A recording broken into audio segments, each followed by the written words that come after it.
Chers paroissiens, bonjour. C'est une joie de vous retrouver. Donc après l'enseignement sur le sens du dimanche, le deuxième enseignement sur la procession et le signe de la croix, le troisième enseignement sur les rites pénitentiels, nous abordons aujourd'hui le chant du Gloria et la prière d'ouverture, appelée aussi collecte ou oraison. Alors, le Gloria est un texte, un chant très ancien, peut-être du VIe siècle au moins, qui a traversé les âges. Donc il fait partie de ces chants qui sont comme un héritage précieux, qui ont été priés par des générations et des générations de chrétiens. Alors c'est une hymne. Une hymne, ça veut dire que ce n'est pas un cantique avec des refrains, comme la plupart des chants de la messe, mais c'est une hymne qui est donc chantée ou lue d'un seul bloc, comme le Magnificat, comme le chant du Notre Père.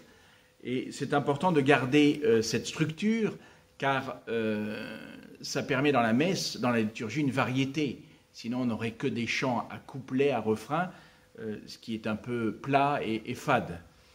Voilà, ce chant est pris le dimanche, bien sûr, tous les dimanches, ainsi qu'aux fêtes et aux solennités. Sauf pendant le temps du carême, parce qu'il nous faut garder ce climat pénitentiel, c'est pour ça on s'en abstient, ainsi que pendant le temps de l'Avent. Au temps de l'Avent, il n'y a pas de Gloria pour qu'il puisse éclater, nous surprendre et vraiment prendre toute sa place au moment de Noël. Pourquoi ? Parce que le chant des Gloria est le chant par excellence qui manifeste l'incarnation. Les premiers mots, gloire à Dieu, paix aux hommes et paix sur la terre aux hommes qu'il aime, c'est tiré de l'évangile de Luc au chapitre 2, et qui nous renvoie à ce mystère de la nativité, de la naissance du Seigneur. Alors le Gloria aussi est bien placé au début de la liturgie, de la messe, puisqu'il nous introduit dans l'incarnation, le mystère de la venue de Jésus parmi nous. Et puis au cours de la messe, nous aurons les paroles de la consécration, avec l'institution de l'Eucharistie, et puis la résurrection avec ces paroles, la paix soit avec vous, qui sont les premiers mots du ressuscité. Et puis enfin, à la fin, c'est la Pentecôte. Allez dans la paix du Christ, allez en mission, recevez et témoignez de cette paix du ressuscité. Voyez-vous, donc la messe est comme le condensé de tous les mystères du Christ, l'incarnation, la rédemption et l'envoi en mission de l'Église. Donc très beau texte, très beau chant. Alors le dernier point sur le Gloria que je voudrais vous partager, c'est qu'il vient de suite après le rite pénitentiel, comme si c'était lié au rite pénitentiel. Pourquoi ? Parce que on ne peut pas s'arrêter au rite pénitentiel. Ça doit déboucher naturellement sur la louange.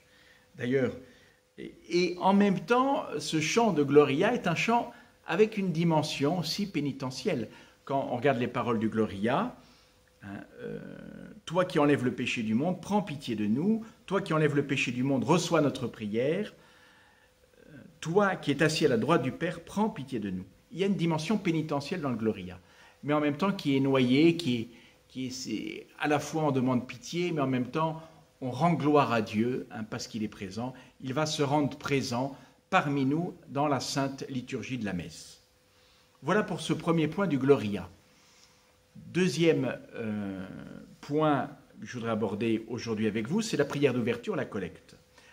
Juste après le Gloria, il y a cette prière faite par le prêtre.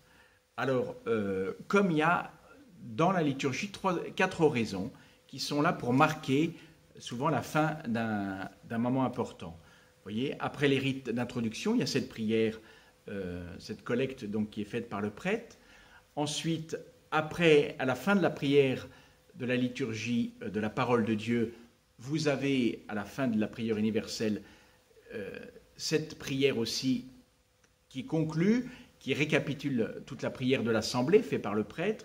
Enfin, après la préparation des dons à l'offertoire, il y a la prière sur les offrandes faite par le prêtre. Et pour conclure la liturgie de l'Eucharistie, vous avez la prière qu'on appelle aussi post-communion, qui est là pour conclure la liturgie avant les rites d'envoi qui sont donnés, les bénédictions à la fin de la messe. Donc cette prière a 4 dimensions. Il y a d'abord une invitation à prier. Seigneur, prions le Seigneur.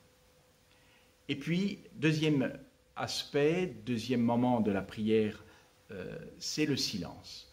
L'Assemblée est invitée à rentrer dans le silence, un silence habité par la prière, pour deux choses, à la fois pour bien sûr présenter dans son cœur cette liturgie qui va se célébrer, présenter une intention personnelle, et puis aussi ce silence est là pour nous, mystérieusement, pour nous unir. On est ensemble en silence, en communion, devant le Seigneur. Ensuite, troisième moment, le prêtre, et c'est là le sens du mot collecte, rassemble cette prière exprimée intérieurement par toute l'Assemblée pour les présenter au Père. Le prêtre agit dans la liturgie in persona Christi, en la personne du Christ. Il est le pontife, celui qui rassemble, qui est le lien entre l'Assemblée et Dieu le Père. Il agit, on dit en termes techniques, en latin, in persona Christi, en la personne du Christ. Il est ce pont entre l'Assemblée et le Seigneur. C'est pour ça aussi que quelquefois, on peut voir des prêtres qui se tournent vers l'autel ou vers la croix au moment de dire cette prière, d'énoncer cette prière, comme pour montrer qu'ils sont là pour conduire vers le Père cette assemblée qui sont présentées, dont il est le ministre, le serviteur. Voilà, ça me rappelle toujours aussi, on voit le prêtre, bien sûr, pendant cette prière qui a les bras levés, ça me fait penser à Moïse, et qui intercède pour son peuple. Voilà donc le troisième moment. Prions, donc l'introduction par le prêtre, ensuite le silence, ensuite le prêtre récapitule par une prière qu'il présente au Père, et enfin la réponse de l'Assemblée, Amen, qui veut dire en hébreu « je crois ». J'en suis sûr. C'est vraiment un acte de foi.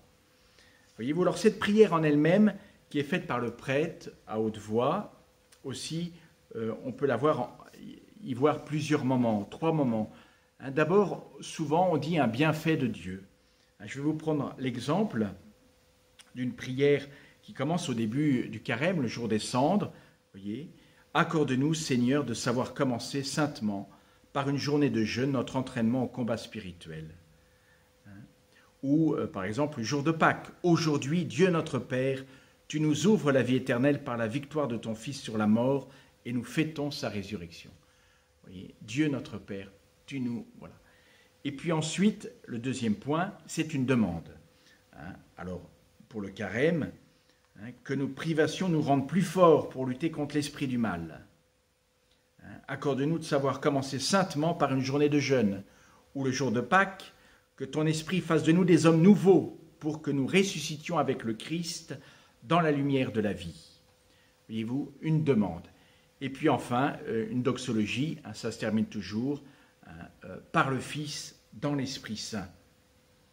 Que l'Esprit Saint fasse de nous des hommes nouveaux, que nous ressuscitions avec le Christ par Jésus, ton Fils, qui règne avec toi et le Saint-Esprit. Toute prière chrétienne est une prière trinitaire. Quelquefois, c'est rare, ça peut s'adresser aussi directement au Fils. Voilà, j'ai terminé avec cette prière de collecte, d'introduction de la messe, qui conclut les rites préparatoires. Le Père Josselin, demain, vous fera un petit enseignement sur, bien sûr, ça continuera, sur la liturgie de la parole. Merci de votre attention et à très bientôt.